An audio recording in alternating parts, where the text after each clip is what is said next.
So talking to the leader specifically about how to navigate the change road, there's a whole part of the process that is way before you introduce it to the team.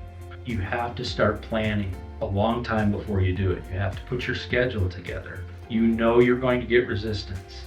If you don't plan for it, you're actually planning to fail in your process.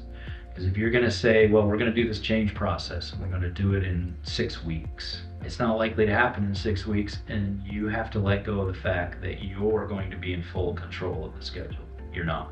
It's their journey. You've already gone through it because you've already decided to make the change. You also need to know what the impacts are going to be to your operation. A change process does not have to impact your bottom line, and it does not have to impact your productivity. It should increase it. Now you need to come up with a way to communicate it to the team that is not a mandate. You can do this in a number of ways, but if you can, meeting individually with everyone after you introduce the process is really important because they're going to share their fears. Don't blow them off, don't ignore them, don't think that they're being unreasonable, and that's the normal reaction. You want to get it done so you can get this done and see the positive results.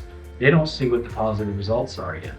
I always plan for at least 30% longer than I initially planned. That allows you to make it through the process and let the late resistors go through. One of the things that I like to do before I start a change process, and it's called a trust survey. And it's really quick and easy to do. You take your team in through that trust survey before you start a change process. And what it does is it tells you where you are and what your communication and your trust elements. If it's really high, then it's a great time to do it. If it's really low, it's not a good time. You need to do some pre-work before you start the heavy lift of the change process.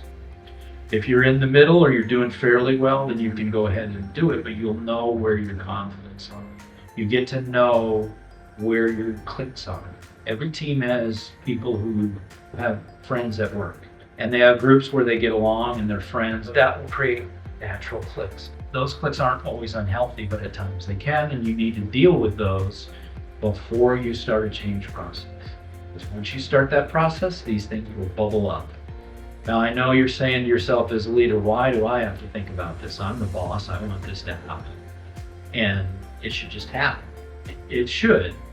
But in our workplace today, with the way things work, that's not how it's going to happen. You have to take these emotional pieces into account.